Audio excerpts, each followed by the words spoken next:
کرتے ہیں بالکل اسی طرح وہ بیکار گرے ہوئے تھے وہ ہاتھیوں والے قد کاٹ والے۔ السلام علیکم ورحمۃ اللہ وبرکاتہ۔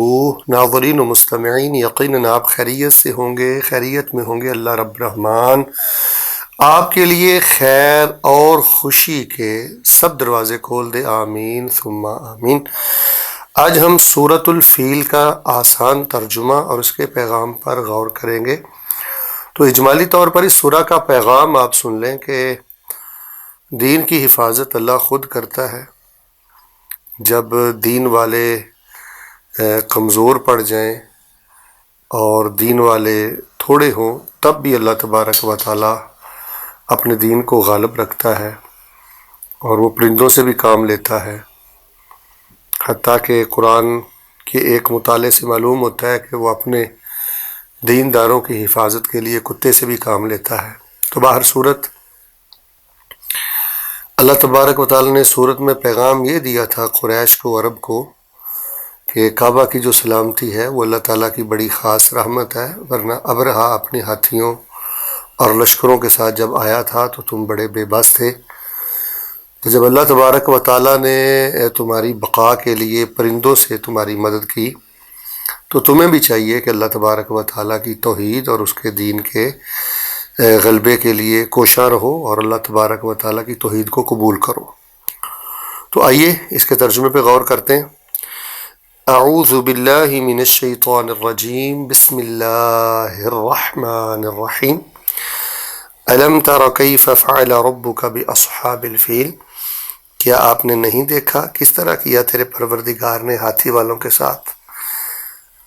کیا لم ترا نہیں آپ نے دیکھا، کیف فعل کس طرح کیا، ربو کا تیرے پروردگار نے بھی اصحاب الفیل ہاتھی والوں کے ساتھ۔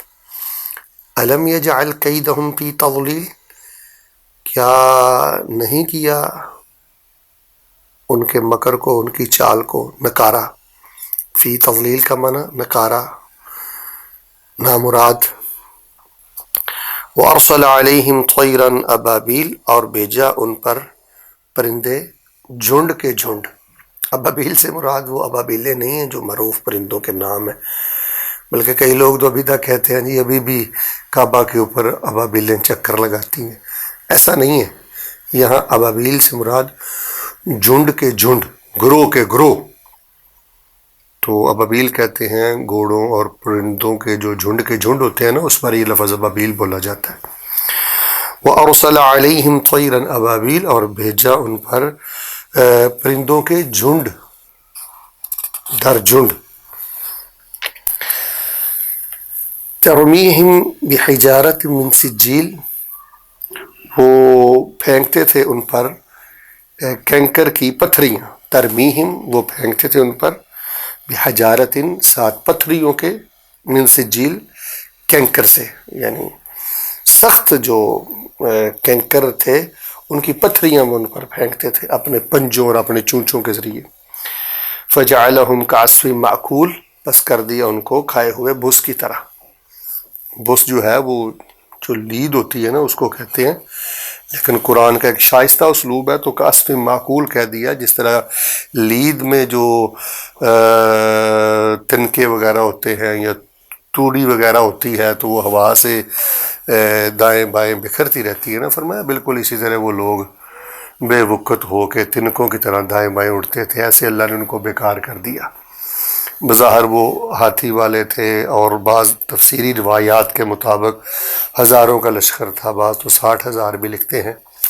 تو باہر صورت اس میں میرے اور آپ کے لیے پیغام یہ ہے کہ ہمیں ہمت شکستہ نہیں ہونا، ہمیں دشمن کے غلبے سے نہیں گھبرانا، ہم نے اخلاص سے کام لینا ہے، اخلاق سے کام لینا ہے، آگے بڑھنا ہے، اپنی چھاتی اور اپنا سینہ دین کے غلبے کے لیے پیش کرنا ہے۔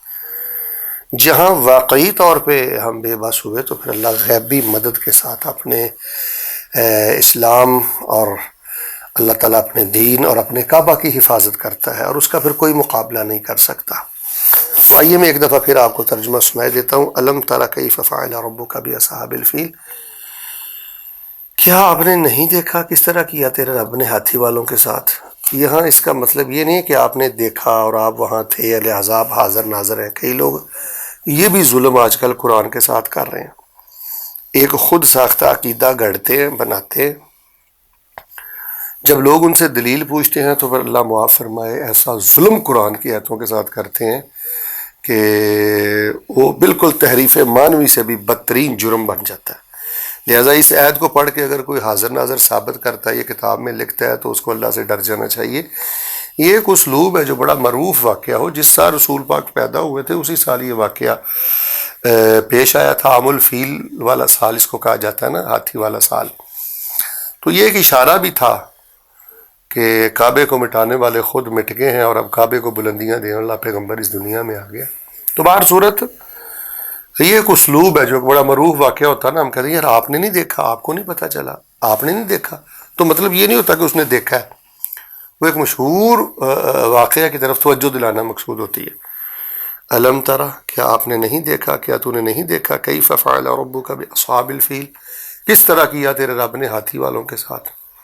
لاؤ لشکر کے ساتھ ہاتھیاں لے کر جب وہ آئے تھے اور وہ سمجھتے تھے کہ اب یمن میں جو ہم نے اپنا گرجا بنایا ہے اس کی پوجا ہوگی، کعبہ کو ہم گرا دیں گے، اور بڑے وہ نعرے لگاتے تھے اور بڑے تکبر سے آئے تھے.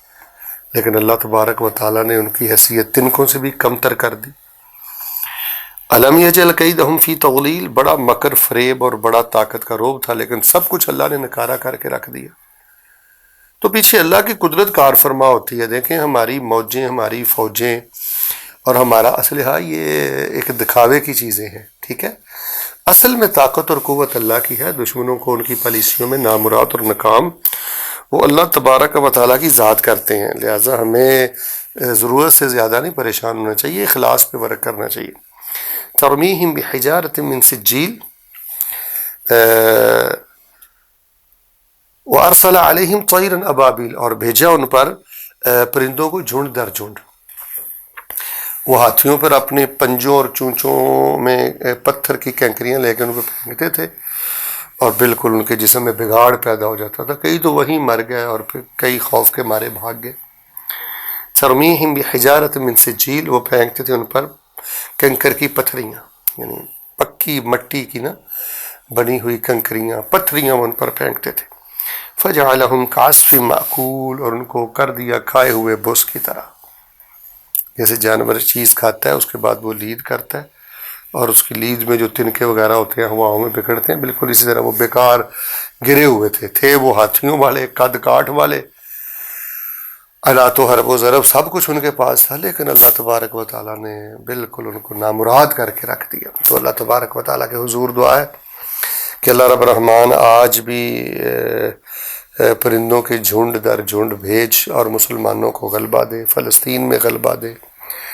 اور دشمنان اسلام جو سازشیں اور شرارتیں کر رہے ہیں، اللہ تو ہمیں ان کی طرف سے کافی ہو جا اور ہمیں اخلاص کے ساتھ آگے بڑھنے کی توفیق دے. اصل پیغام یہ ہے کہ ہم نے اخلاص سے آگے بڑھنا ہے، اپنی کوشش جاری رکھنی ہے، ورنہ اللہ پرندوں سے بھی کام لیتا ہے، حتیٰ کہ کتوں سے بھی کام لیتا ہے. قیامت تک اللہ کا دین رہے گا. اگر کوئی دین کی خدمت کرتا ہے تو اپنا حصہ ہی ڈالتا ہے. اللہ ہمیں اپنا حصہ ڈالنے کی توفیق عطا فرمائے. آمین ثم آمین.